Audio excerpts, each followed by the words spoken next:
Yeah. Welcome to the official MoonWilly.com podcast, your source for news and updates from the hottest token in DeFi.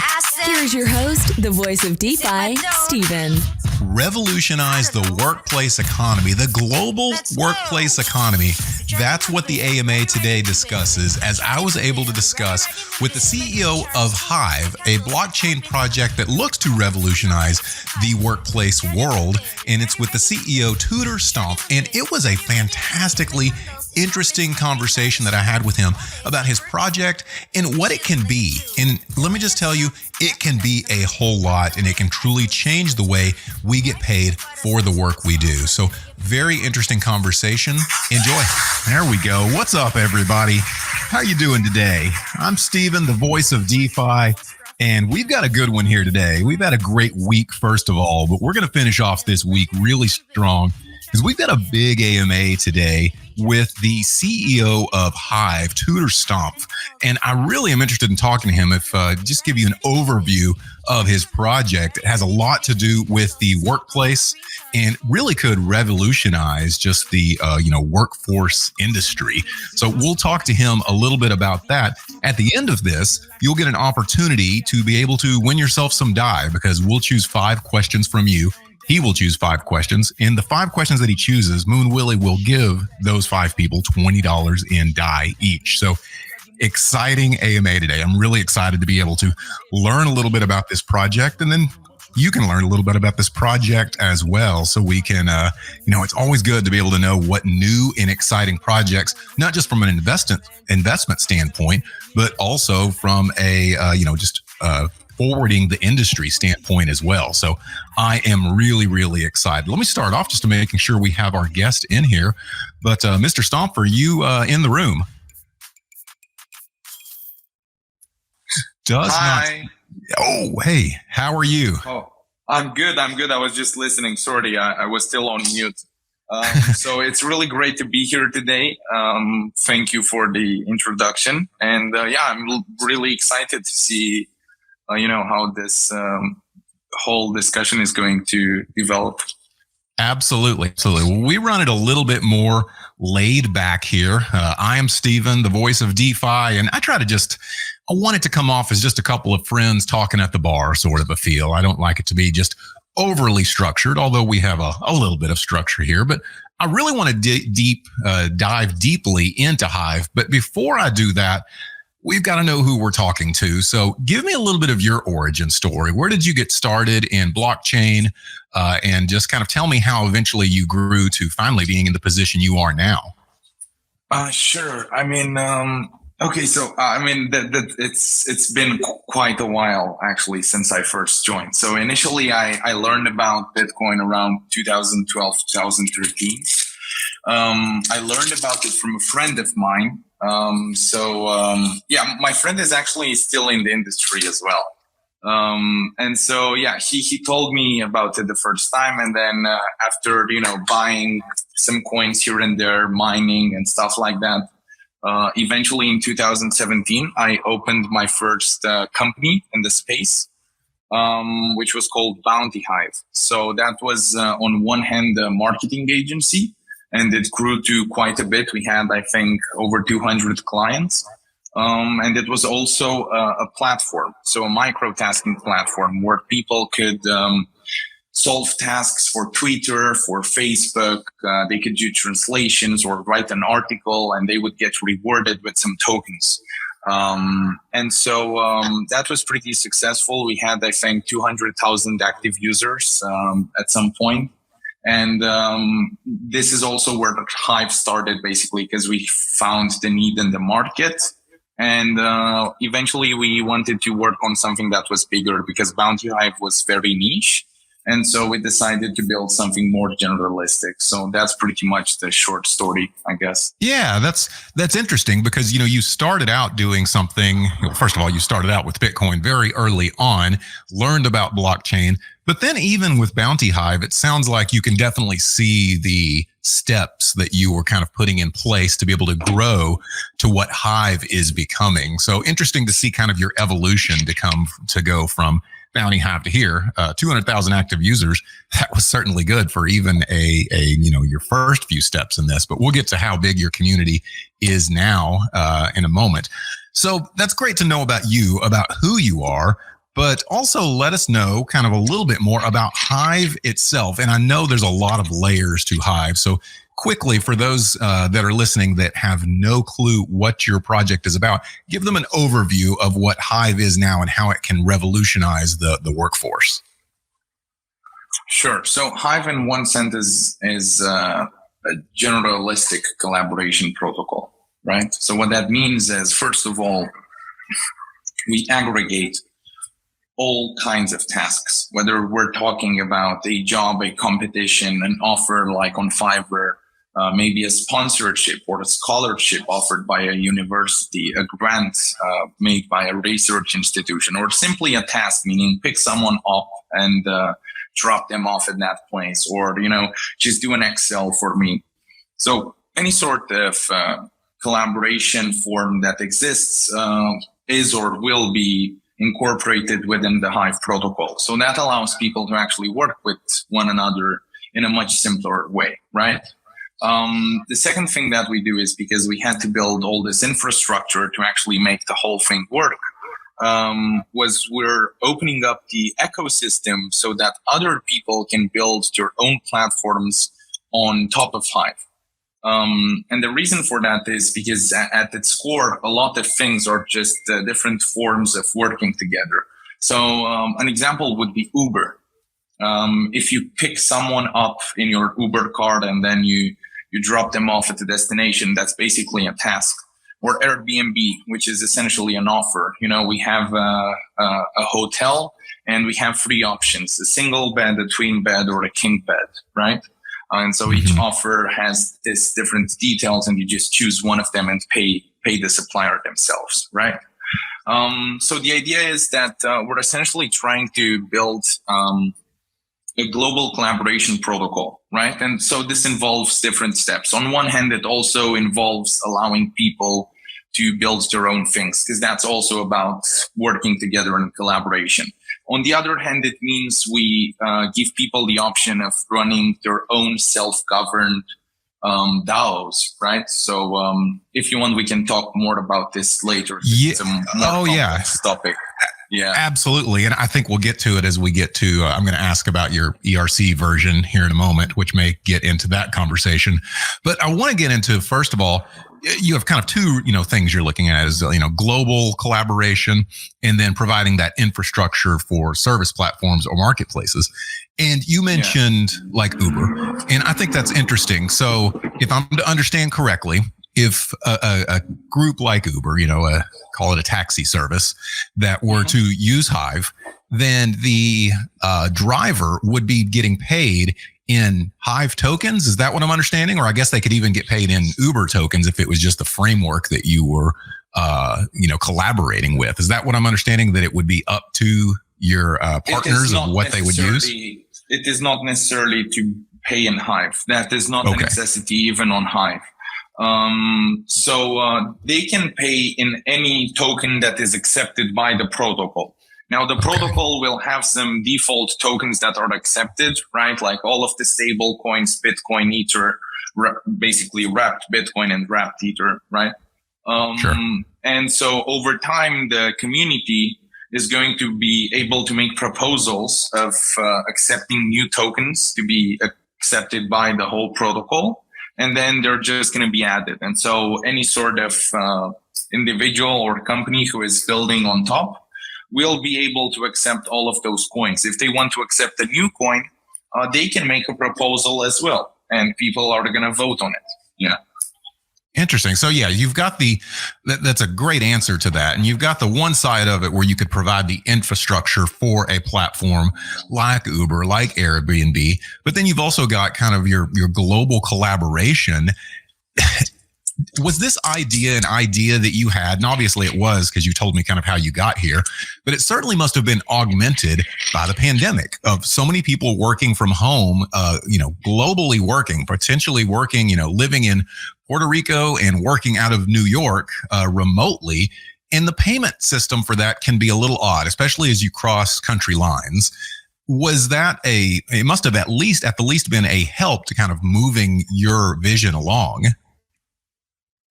Well, so here's the thing. What COVID did was it brought up to the surface some of these problems. That doesn't mean these problems did not exist before COVID. It means It just like COVID just made them more easy to notice, I guess. Because let me give you an example. So when we were running Bounty Hive, we would get messages from users, right? And they weren't the types of users most of you would probably expect. So keep in mind, this was like 2018, right? And so we would get messages from like moms, like over 40, saying, thank you for, building the platform, because I can actually do micro tasks here, and it helps with paying the bills for the kids. And so, wow.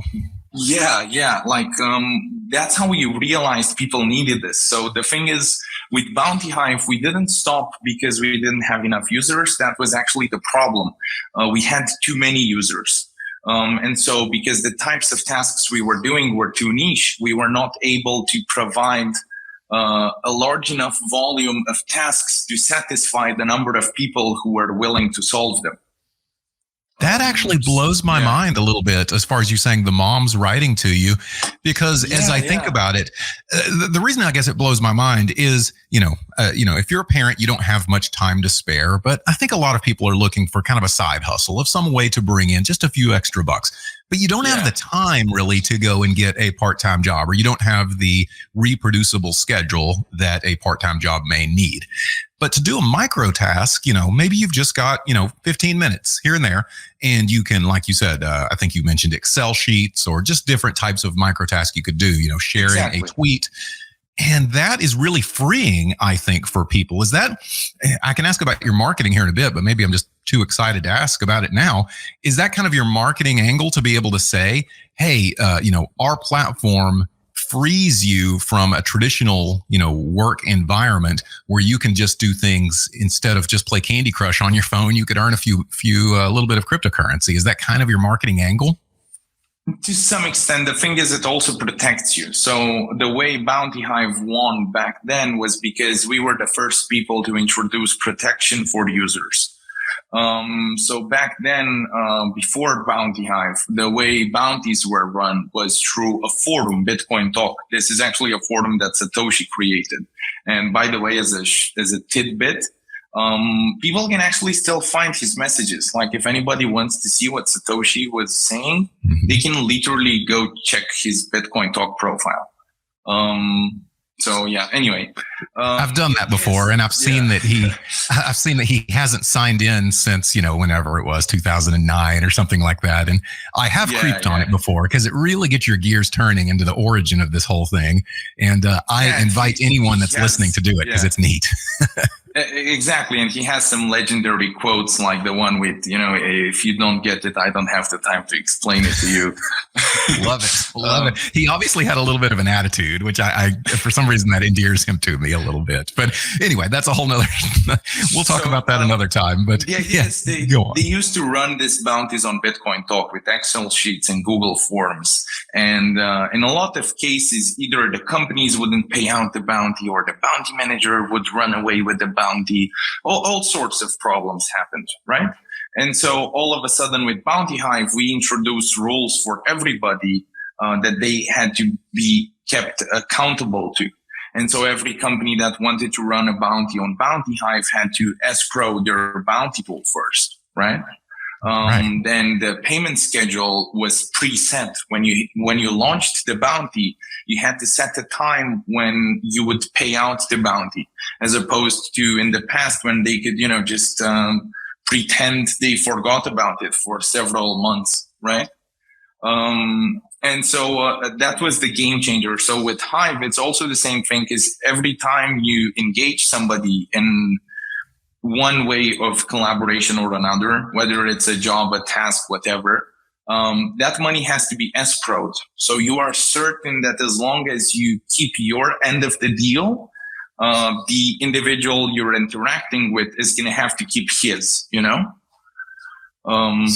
So interesting. And actually just put up a few links to a lot of the Hive ecosystem there.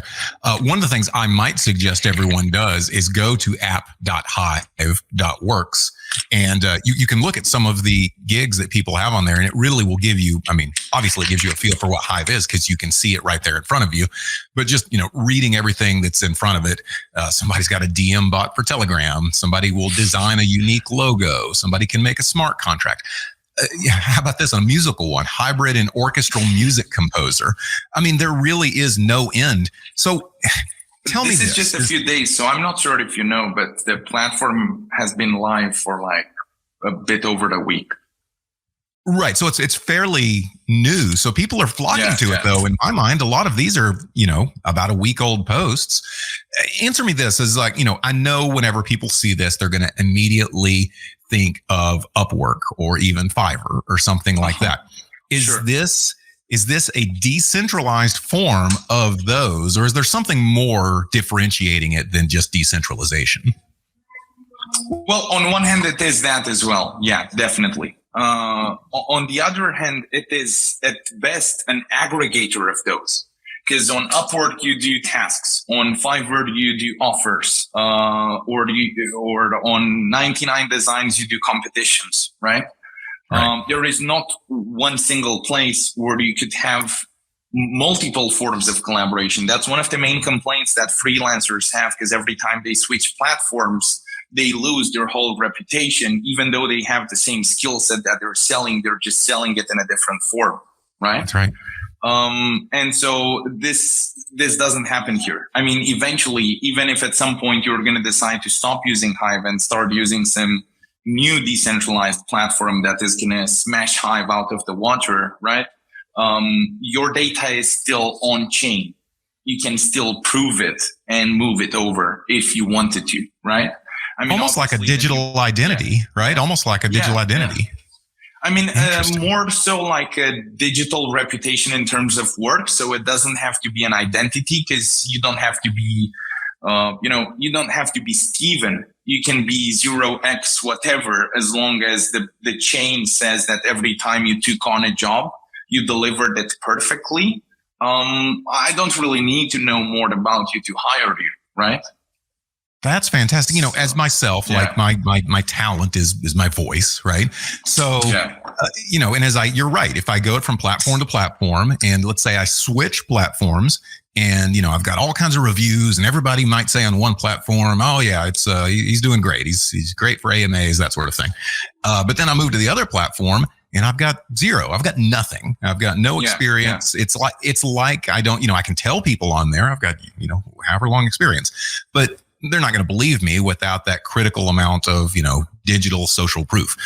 But through this platform, you're saying that, since you are kind of the backbone to several different platforms, or at least that's your plan, that my reputation would then follow me. People would have that proof even on another platform. Yes. And even if a new, better competitor would show up in the future, which would be the worst case scenario, right? You could still do that, because it's on chain. So as long as that new competitor builds the necessary tools, they can just retrieve that on-chain data. That's great. I wonder if they will. I guess that's the thing is, you don't really have an incentive to build a competitor to Hive, because the minimum fee is 0%. What are you going to do? Offer a negative fee? There you go. I don't know if that's a good business model, but I guess it's a good way to beat the competition. But let's talk about that fees a little bit. So, I'm just going to use me as an example. Let's say I do put voice work out, and I do it through Upwork. I'm going to have to pay a pretty significant portion of whatever I'm paid to Upwork, or maybe the person that's paying me is going to have to pay a pretty significant portion to Upwork. Are you telling me that through Hive, it would be Hive doesn't take a cut of that. They just take 0%. Well, it's variable. In the best case scenario, yes, we don't take a cut. So if you pay the individual you're hiring in Hive, then we do not take a cut. If you pay the individual in whatever you want to pay him, but you pay the fee itself in Hive, then it's 0.25%, which is, quite small. That's very small. If you don't want to pay the fee in Hive either, so you pay it in Ether or USDT, then it's 0.5%. And if you want to pay the fee itself in an altcoin like Cardano or anything else, then it's going to be 1%, because obviously it's more volatile, so the protocol has to protect itself somehow. That's interesting. So the more volatile asset that you're paying with, it's up to 1%. And I get that, because certainly the market can move more than that in a blink of an eye. So I completely understand that. Did that come from experience? You've done this for a while with Bounty Hive. Have you been burned by that before? And eventually you had to say, we've got to move up the fees on more of a volatile asset? Oh, we did. We had to go through that. I mean, you have to understand, we also went through several market cycles. So at some point, I think you just become like numb to it. You just don't feel it anymore. No, I agree. It's just the cost of doing business is the way you feel about it after a while. So I can definitely see how this could really change the workplace. Do you leave? I know in the States, it's always a big deal as far as taxes. And I'm sure that's the case for every other place, every other major country that you're in. Do you guys work around that, or how are you able to give people the reporting they may need for government? Sure. So here is the idea. First of all, we're going to have a marketplace, right? So people can actually build applications inside of the marketplace, like widgets and plugins and small apps that you can use within Hive. Okay. So like on one hand, you could say, if you want a comparison that is simple to understand. So the global collaboration part is basically we're Google for tasks. And the infrastructure side is basically we're Shopify, but for blockchain platforms, Gotcha. And so the idea is, because you can build those apps, every country has different accounting laws. And so realistically, there's probably going to be applications like for Canadian invoicing, Australian invoicing, American invoicing for different states, because you have different tax laws. And so people are going to do that. Now, as for before people actually build this specific application, you can extract your information from Hive, obviously, because it's on-chain data, so you don't even need Hive for that. But you would have to take care of the reporting of that data to the particular, government body where you have to do this in your country, right? So and it would just be on the honor system. I mean, this is completely decentralized, right? I'm not signing up with my name and my, my ID number. You can do that if you want to, but you are not under any obligation to do so. We might, for payments like over a certain amount, have to implement that from a legal perspective. But that is still I don't think that's going to happen for now on Hive, because it's mostly just, small kind of chops right now. Eventually, when maybe a corporation comes and says, we want to give a $500,000 project to a development team to build it for us, then probably the team is going to have to be KYC. Yeah. That's not exactly because of us, but yeah. Right. It's not because of you. It's because of the government entities. And that's what I was thinking is if you get a very large corporation to use Hive to say they're going to do most of their workforce through Hive globally, then, it gets into all sorts of reporting that they have to do. And they probably would want something like that. So, correct. I teased this a little bit. It's going to be a mix, because, for example, the task poster is going to be able to select, I only want applicants who are KYC. Right now, you cannot. Oh, yeah. But quite soon, you're going to be able to do that. And so it's your choice whether you want to do that or not. But it's also the choice of the employer to choose to only hire those kinds of people because they have a legal responsibility to fulfill, you know? Interesting. Here's a question that I have, and I don't even know if you'll feel comfortable answering this honestly, but I've seen, there's been, replacements for Upwork before that are, decentralized. There's been other platforms like this, but they kind of come and go. I see them. Yeah. They might have a web page, and I swear I'll check it out a month later and it's not there anymore. It's just, sure. They don't have the longevity that you seem to have. What's making Hive different that makes them to be able to have some longevity? Is it just better leadership, or is there something else going on?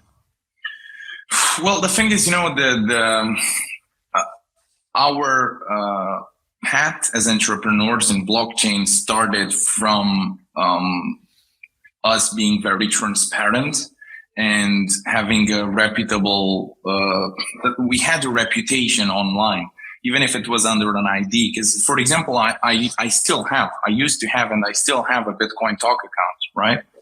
And so initially we had a reputation on a pseudonym, right? It wasn't a real name or anything. And so when we were anonymous, we still chose repeatedly to do the right thing, right? And so by the time we launched Bounty Hive, we already had proved, with on-chain data that were trustworthy, I guess. And so we just continued to do that over time. Because with Bounty Hive, for example, just keep in mind, we basically distributed the tokens for 200 something projects, like to hundreds of thousands of people, every time without a single cent missing, etc. Interesting. Yeah. So you have done it before. Was your pseudonym on Bitcoin Talk? Was it Satoshi Nakamoto? No, I'm kidding. No, it was not. I'm also not comfortable saying that. No, I'm not asking what it was. I was just making a joke that maybe I'm talking to Satoshi. So yeah. And then that's what I figured might be your answer, is just some experience that you've had of why your platform seems to have some staying power compared to other platforms that, just don't seem to have that kind of staying power. I don't think they followed the guidelines of what blockchain is supposed to be. So in general, if you look at the companies that succeeded in the industry, it's the companies who followed the ethos of the industry, I'm glad you say it like that, the ethos of the industry, because you're right. A lot of companies come from a centralized world, and they don't quite understand what all the buzz is about with decentralization and that sort of thing. And the vibe of the industry, like you said, the ethos of the industry, that gets rejected pretty quickly if you aren't, one of us. If you're not one of these that love DeFi, people sniff that out. People are smart in this space, even though nobody thinks we're smart. Whenever they look at all the memes and all the ridiculousness that's out there, it's a smart group, and they will sniff out anything that's not genuine. So within Hive, you have the Hive token, and you chose to use ERC20 on there. What was behind that choice, and has that helped out in that choice? Because that was certainly a methodical type of decision there. Sure. So the token we have deployed right now, just so we're clear, is actually an ERC20, and so the token deployed on BSC is also a BEP20, right? The reason why we want to deploy an ERC777, and the reason why we will do this eventually, is because so one of the proposals in Ethereum is at some point for platforms to be able to pay the gas fee and something else other than Ether. To be able to do that, however, your token needs to have some extra functionalities to be able to do that. So that is one reason. A secondary reason is that this standard is actually backwards compatible with ERC20. So you don't really lose any sort of access to anything. And the third reason is, because it's programmable. Like, you can build a lot other stuff inside of the token directly. That's right. And so, that's kind of where I was leading is that the fact that it is backward compatible. It's kind of that next step. It just showed me as I was looking over your webpage that you we're kind of forward thinking already. You're playing chess, not checkers here. You're thinking a few steps ahead by going with that. So you've already got quite a bit of the framework out. Let's talk about one of the things that because I've done both client side and worker side of Upwork and places like that. Sometimes there's disputes. Sometimes there's disputes for completed work. Explain how it might be a little bit different in handling a dispute in the Hive ecosystem rather than the centralized world of the same products. Sure. So I'm actually going to have to plug my friends now. Because we're going to be using Kleros at first. Okay. So Kleros is basically decentralized disputes on chain, right? They even helped, by the way, with the digital. There is a law in England which gives some sort of framework for how to do an on-chain arbitration, right? It's very recent. But they've actually tried to do something for it, and I really appreciate them for that. And so they helped with that. So anyway, Kleros uses game theory just like Hive does, but they use it in a different way. So most of their system is based upon the concept of a Schelling point, which is, the most likely outcome in something. So let's say the two of us would meet in New York, right? And we don't have a place to meet. We're just going to choose the central station or something like that, right? Which is the most probable place for the both of us to meet. Anyway, so they use this concept because jurors have to take an individual vote, depending on the evidence that is provided by the two parties. And so it's an uneven number of jurors. So each one of them casts a vote, and at the end they count the votes and they take a decision based on the provided evidence. So you can also start a new lawsuit or a new dispute after the first one was finished, but you'd have to pay a larger amount of money to, disincentivize people who want to game the system, right? And so whenever someone is going to have a dispute, it's actually going to be solved by 11 jurors or a number of uneven jurors who actually look at what happened and take an individual decision, which is then counted. So, just to make sure I'm understanding, is Kleros your friends? You said you're going to call on some friends. Is that their project? Yeah, Kleros? Kleros is a dispute resolution project. Yeah, they're pretty big, but I was making a joke because I'm gonna. No. Yeah. I wasn't sure if you were connected with them a little bit, but yeah, Kleros is that's a good use case for this, to be able to get dispute resolution through this. Have you already had? I know you've had this platform open for this app that I sent everybody to for a week now. Has the dispute resolution came into play yet? Has that happened? No, not yet, because we're doing consecutive deploys, right? So we just finished the second deployment today. And so we still have 3 more deployments to finish the initial functionality. And then after that, we're going to deploy the Kleros disputes as well. You have to do this, in steps, because it's a large system. And if you deploy it all at once, you're just going to run into more problems.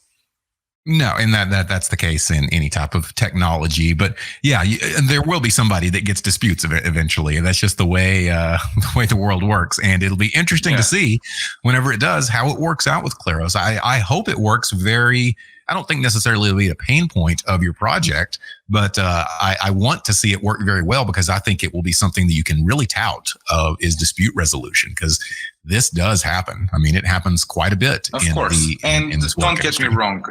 At some point, if we get to the conclusion that Kleros is not enough to support the needs that we have, we will develop an in-house system. But that was not necessary, and so we didn't, because we had more important aspects to focus our attention on. However, if it does become a pain point, we have all the technical requirements to actually build our own in-house solution and have Tudors from Hive. Because the only pain point could be if eventually Hive scales faster than Kleros by a large margin, that they wouldn't have enough Tudors to handle all the disputes. Which is still improbable. But even if it does happen, we could just supplement that with jurors from Hive, for example. I was already thinking that. I was like, well, Hive could put out a job basically for jurors on there too, if you really had to have that. I guess if then it was my dispute and I really wanted to win it, I could make sure I was one of those that were doing that. So yeah, you talk about having to build something in-house. Your team on your website looks quite large. How many are on your team, and what size did it start out as? Sure. So actually, the team on the website is just a part of it. I don't know why we haven't put everybody there, but we should. We're probably going to do that. I'm sorry to the people who are not on the website. They will be soon. So the idea is that we have a team of about 40-something people right now. Obviously, we did not start out at this number. Initially, it was, just the co-founders pretty much. But then we started hiring, to expand. And we just continued doing that because the project is doing well. And so we want to continue building it out until, it gets to a point where it becomes truly autonomous. Awesome. Yeah. So you just want to get completely autonomous if you can grow to that point, which sounds like a great, idea that you want to have. Just to remind everybody, don't start hitting Mr. Stomff with all these questions just yet. But here in a moment, I'm going to open up questions for everyone so you can ask questions that maybe you have that I haven't asked. And whenever I do that, if he chooses one of your questions, MoonWilly will pay you $20 in DAI whenever the time comes. So I'm going to ask a couple more questions, and then whenever I give you the green light, put up all these questions, and I will have him ask a few. Now, we've talked about your team. We've talked about Hive as a project. What are you planning to do to get the most amount of both clients and workers in your platform? Marketing wise. Can you rephrase the question? Okay. Okay. So yeah, sure. No problem. No, because there could be so many different answers to your question if you don't specify. Sure. Yeah. I understand. So marketing wise, first of all, we're working on partnerships which actually make sense. So companies we can work together, in a collaboration that would be beneficial for the both of us. So there's a few different categories we're targeting. On one hand, there's projects we could integrate. On the other hand, there's blockchains so that we can deploy Hive on that blockchain as well. So we are going to be a cross-chain platform, right? And so our goal is to, So we're actually, since next week, we're going to be a cross-chain platform because next week we're going to have the BSC deployment. And so, by the end of this year, we're probably going to integrate at least 5 blockchains. That's incredible. Live,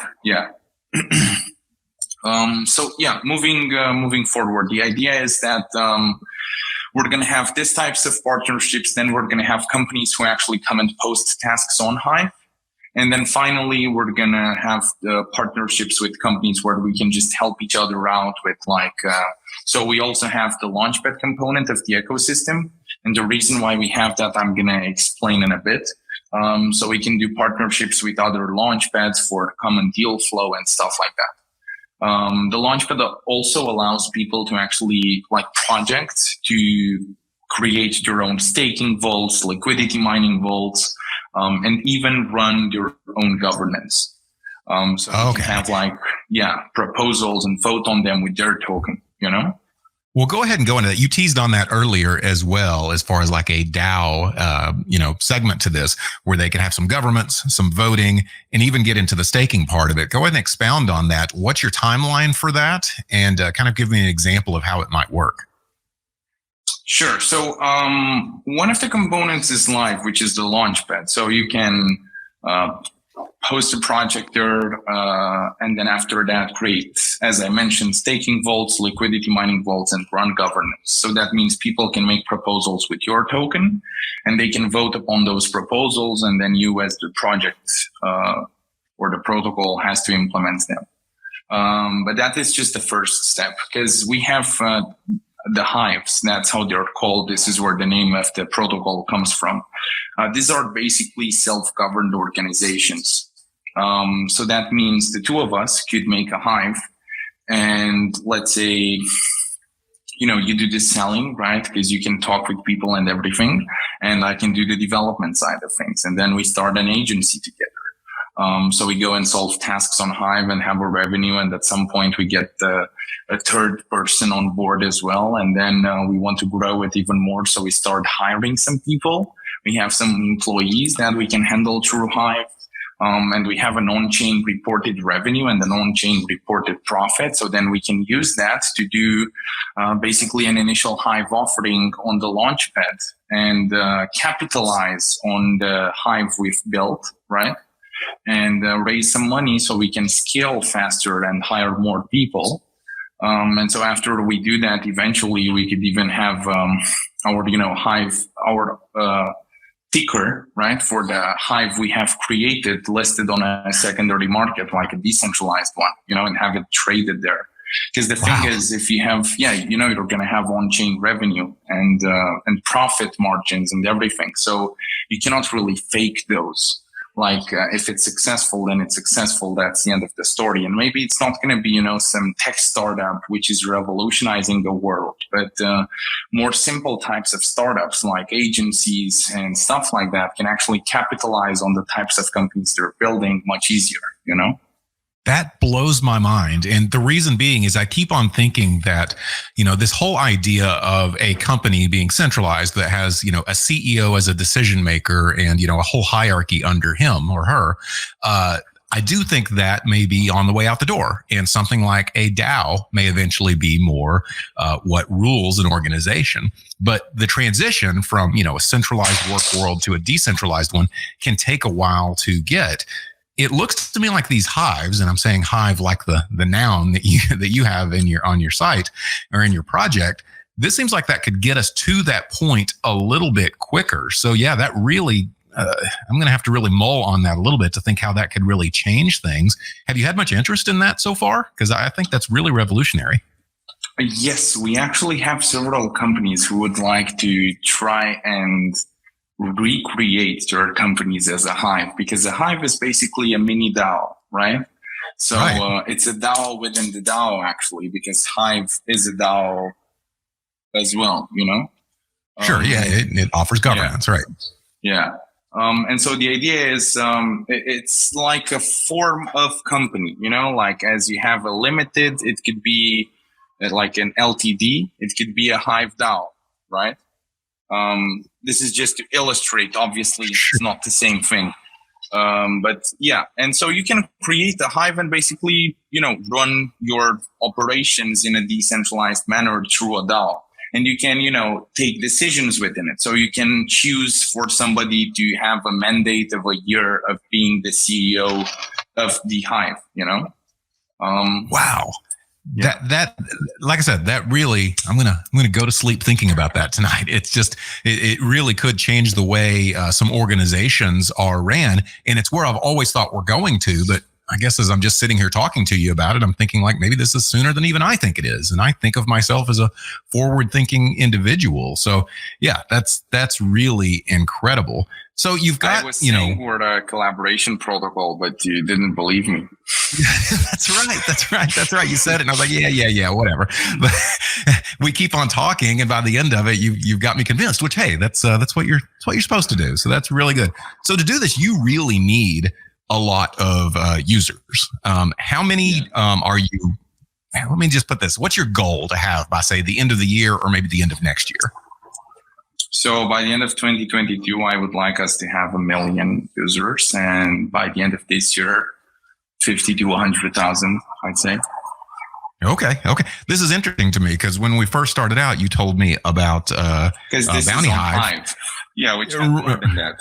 Yeah. Right, which had 200,000. Right. So it sounds like you want to get to there and then beyond. So by the end of 2022, you want to have 1 million users, and that is in the entire ecosystem, I'm assuming, right? Even if somebody builds their own platform on Hive's ecosystem, their users would fall into this 1 million number that you would like to get to.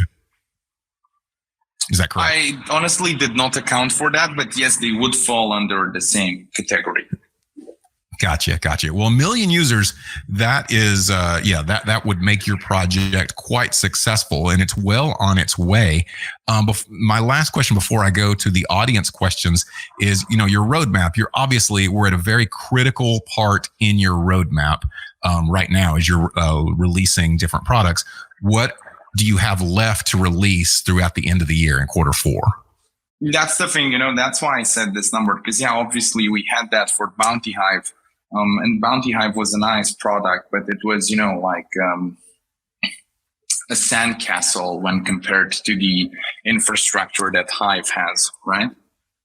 This is why we chose to redo it from the beginning. There were even, you had to think differently to actually make this work in the first place. And so the idea is until the end of the year, we're doing a lot of deployments. So we're putting a lot of things actually live. So starting with the 1st of January, by that time, we will already have quite an insane, size of actual infrastructure that exists and that people can use, right? So this is also the reason why our main focus for the end of the year is just to put everything live. So let me answer the question for you now. By the end of the year, we're first of all going to deploy this on a cross-chain basis. So we're going to be on at least 5 chains. That means people will be able to actually, stake their Hive on each of those chains, right? And they're going to be able to use the platform to post tasks and jobs and everything else on each of those chains. So moving beyond that, we're actually going to continue adding a lot of features to Hive. Right now we have the tasks and jobs, then we have the offers, then we have the competitions, then we have the scholarships, the grants, and the sponsorships. So we're going to be deploying this until the end of the year. We're going to have the mobile responsive version. We're actually building a mobile app, which is native right now. But this is probably going to be finished in Q1, so probably around the end of January, which doesn't fit until the end of the year. And then in addition to all of that, we're going to implement new features into Hive, like a chat system, so you could actually have a proper discussion with people. We're going to publish the API so that other people can build on top of Hive. We're probably going to make a hackathon for that. We're going to publish a lot of the things we've done and have documentation for people to actually be able to use them. We're going to start working on the SDK, which is going to be next year. You're not looking to have a day off for sure. That's a busy plate. That's a lot on your plate for sure, or a lot on your team's plate. All right. So interesting here. I mean, so interesting that I'll go ahead and tell you, MoonWilly community, I'm going to talk about some of this kind of stuff next week, whenever on a day that we don't have an AMA. Anytime, just to let you know, Mr. Stomff, anytime I don't have an AMA, we just talk about different crypto topics. And I think there's just so much to unpack here. I'm probably going to unpack this next week, my conversation with you. So I look forward to that. Let me go ahead and do this. It's time we take some audience questions. So if you're waiting for my drum roll that I usually give, there we go. Now it is time there we go. Now it's time. If you've got some questions, there we go. I knew some people, Two and Paul, he's always got a question. But go ahead and ask a question that you have to Mr. Stomff about the Hive project. And while you're reading those, I'm going to talk a little bit about MoonWilly to give you a chance to be able to read these and pick 5 of them to answer. So I'll let you go ahead and read over those questions and pick 5 of them. If you're new in here, and you just follow around the Hive community and try to find out what you can, you are in the MoonWilly.com live podcast. Every day, we're in here at this time at 1800 UTC. And I say every day, it's Monday through Friday. And we have different AMAs, but we also, as I just mentioned, talk about different crypto topics. We'll talk about, DAOs. We'll talk about, whatever's going on in different governments around the world concerning blockchain. And it's an interesting conversation. It's much like you've heard here, very informal. We'll laugh a little bit. We'll veer off the conversation and talk about what we ate for lunch that day. We just have a good time. So come and join us sometime, as well as learn about the MoonWilly token. MoonWilly is an auto rewards token, so 8% of every transaction is converted to DAI. And so if you hold more MoonWilly, you get more of that money that's converted to DAI right into your wallet automatically as many times as 24 times a day, once an hour, with sufficient volume. So look forward to seeing you. If you'll come and join us in here, I think you'll have a good time, and you might even learn something. Not from me, from the rest of the community, because that's where the real, I just talk. Everybody else, if you want the real knowledge, it's from the MoonWilly community. They're great.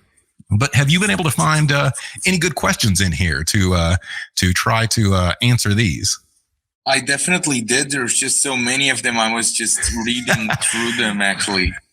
It's hard to find 5 of them because you're right. There are quite a few. But yeah, if you can find 5 that you feel like just really speak to you and answer those. And before you answer them, if you will tell me their name, I will document it. Okay, certainly. So the first one, which I like, is Tuhin Paul. So he's actually the first guy, I think, who asked the question. Yeah. Yes. And so... I'm sorry, but I just saw the GIF above. He's saying they distract me too. Yeah, so we are experiencing rapid change and transformation in every field, and self-employment roles are gaining more importance now.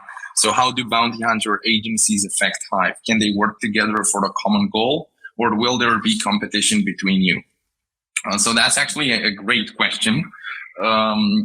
So obviously, since we used to run the largest bounty platform, we can work together. The whole system is built so that people like bounty hunters and bounty managers and other sorts of roles which are involved in these types of activities could have a place within Hive. So there is no need to be a competition, because Hive is just a protocol. People could even build your own bounty platforms on top of Hive if they wanted to, and they'd get rid of actually having to build a lot of the stuff they would need. So yeah, I hope that answers the question. Excellent. No, it's a great question and an interesting answer as well. Okay, so 1 second. Let me choose the next one. No problem at all. We have several people that choose very good questions, and they're ready to roll. So Olive is saying Hive is currently sitting on a 20 million market cap, extremely undervalued if you consider all the functions of the ecosystems. What plans are scheduled for the future? Could you take us through the future plans and the integration of other additional blockchains? So I'm going to take them one by one. The idea is we first of all have a couple of upcoming listings. In addition to the tech that we're building and everything, we have a couple of partners we haven't announced it yet, and also an advisor we have taken on board that we haven't published. We will be publishing that quite soon, so probably within the next month. We didn't want to publish it yet because in this particular case, we're actually going to work together on a much closer level. And so we wanted to make the announcement all in one set, I guess. Yeah, you'll find out about this. It's more than just an advisory role. It's also a partnership and a lot more. So, I love that. I feel like I feel like you're agreeing that it's undervalued at 20 million market cap. So a lot of things on the horizon, which certainly can increase interest. Yeah, I mean, the idea is there's a lot of people who could actually benefit from using Hive. So I do believe that the more users we manage to attract on the protocol, the more this will help the protocol itself, especially because the fees and everything else goes back into the ecosystem. We haven't talked about that, but they do go back into the ecosystem based on different game theoretical incentives and disincentives. Oh, interesting. I think that's great that it goes back into the ecosystem to kind of give it a, rotation, I guess, to keep it all kind of, without losing value. So that's great. All right. You have a third question that you can find in here. Sure. So, okay. In what ways chapeau masculino. In what ways can Hive generate profit revenue to sustain your project, and what is its revenue module? How do your investors and projects become a win-win situation? So we're actually going to have several revenue streams. One of them is people paying task fees. Another one is going to be people paying for advertisements. Because, for example, if you're IBM and you want to hire for somebody for a senior engineer, a job role, maybe you'll want to actually promote that job so other people have an easier time finding it. And so those fees actually go back into the ecosystem as well. This is valid for pretty much every revenue stream we have. So in addition to that, we're also going to have the marketplace where people can publish applications. So they can charge for their applications. They can choose whether they want to charge a one-time fee or a subscription fee. We're going to take a commission out of that. And we're going to have a secondary option, which is for people to pay a subscription model, and they're going to have access to the applications that people are building for free. But the money which is paid for the subscriptions is actually going to go to the app developers. So it's just a different way for them to monetize. Obviously, the protocol itself takes a fee of that, but most of it goes to the app developers. Because in some cases, people don't want to buy the app outright. So they just want to try it, or maybe they actually like it, And so if they pay a subscription to access the entire set of applications, then they're going to be able to actually, use whichever one they want. And the app developers are going to be able to get paid even if they only get like one download or stuff like that. That's great. It's obvious that you've thought of different revenue streams, because as a business, you've got to have several revenue streams to maintain health. So yeah, it's good to see that there's a few different ways. That's the thing. It's a bit hard for me to answer because we have a lot of them. So I wouldn't really have time to mention all of them. Sure. Yeah, we don't have to list every one of them, but you have lots. Yeah. I think that's the answer, is you have several. Okay. So let's see. The next one.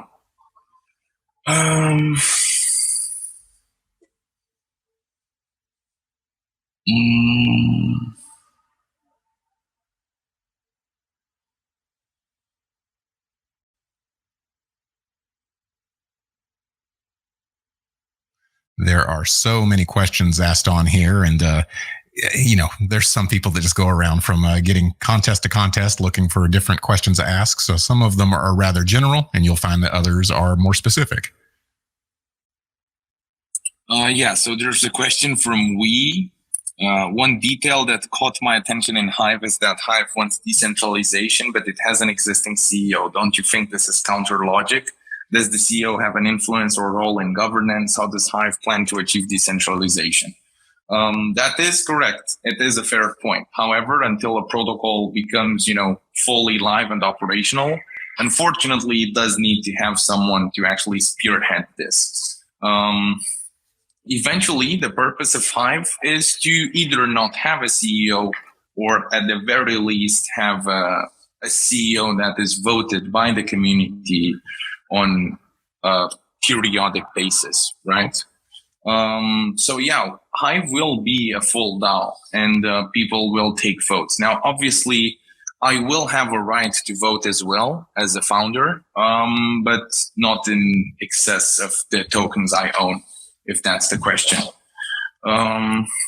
That's an interesting question for you, the CEO, to be, could you be replaced by a DAO, which, I've seen some blockchain organizations that have already went through this transition, and they seem to have made it pretty well. So yeah, that'll be interesting whenever that happens. And also for you, maybe more of an accomplishment than anything to be able to become fully autonomous.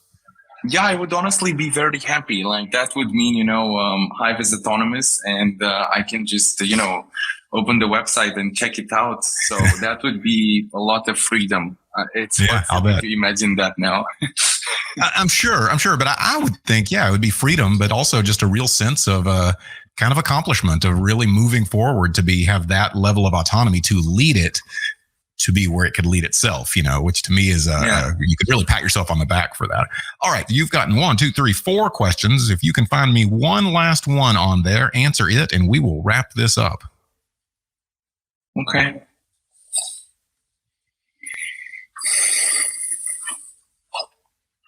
While you're looking for that, I'll go ahead and tell you it'll be a little weird. Whenever we do wrap it up, we do it with a little bit of a dance party. So Be prepared. Am I allowed to stick around, or is it just you are absolutely allowed to stick around.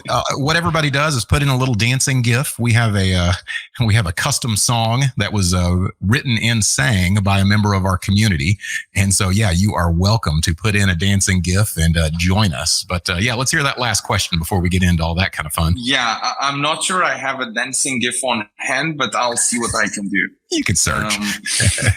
So Jason Robinson says, one of your product is Hive Launch, a launchpad. This launchpad will not just be for fundraising, but you said users can create their own tokens and staking vaults using this function.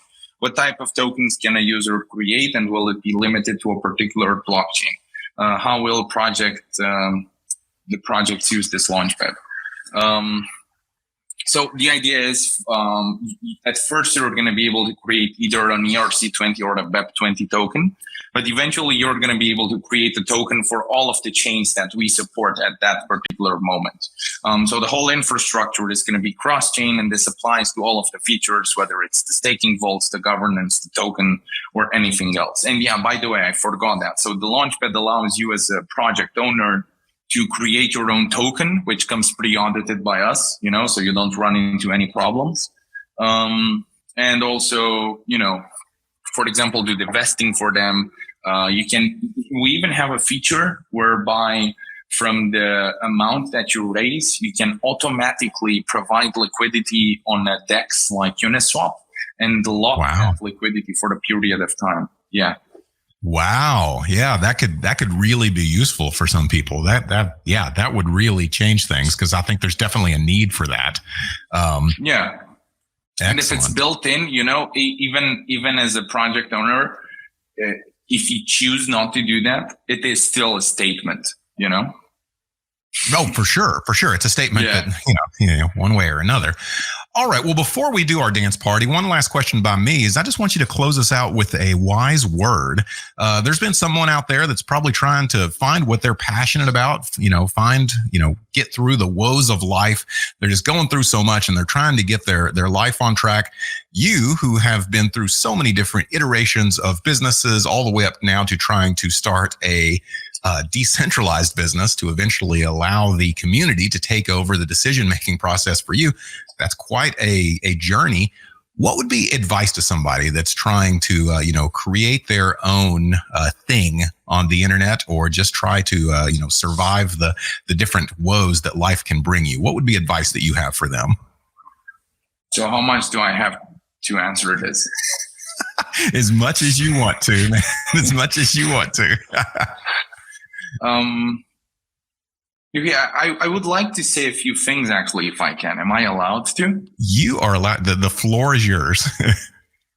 Okay, so because there are some things I learned that I would have wished somebody would have just told me, So first of all, I think that the most important thing is for people to try to find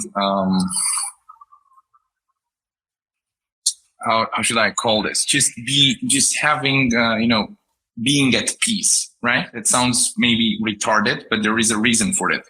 So if you just try to be happy, or if you are feeling sad, or whatever other emotion you want to add into the mix, it's just going to make you feel one way or the other, but neither of the feelings is actually going to change the facts of the reality, right? In case you have to work on something, in case you're overwhelmed by something, etc. So the best solution I found is to just try to take things as they are, things are in a certain way, and maybe you can change that, or maybe you can't. But the first thing you have to do is just look at how things are and then decide what you can do about it. And if you can't do anything about it, just don't think about it, because you're not going to be able to change it, right? So it sounds a bit more out of context, but I guess in specific moments, this could be very useful advice for people who don't know how to treat a certain aspect of their lives. And then if it's just purely objective advice for business, I would say the most important two, characteristics somebody needs to actually build a successful business is, number one, the willingness to put in everything you have, I would even say if you've kept a backup plan, you're probably not into this with your full heart, I guess.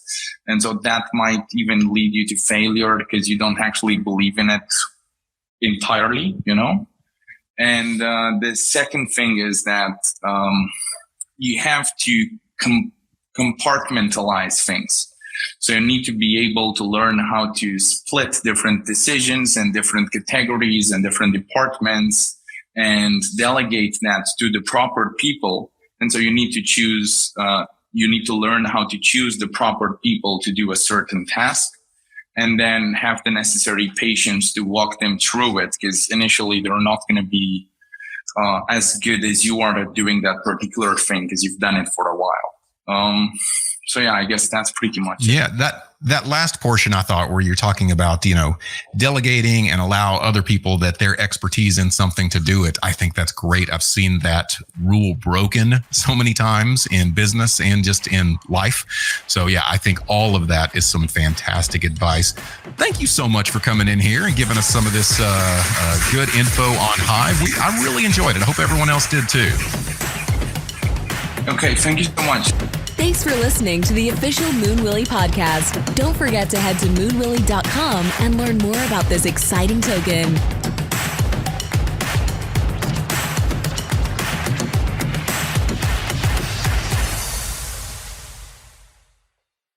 This podcast is not financial advice. Do not take anything said in this podcast as advice for buying or selling any crypto, stock, index, or other trading tool. You should do your own research or seek the help of a trained financial advisor. This is for entertainment only.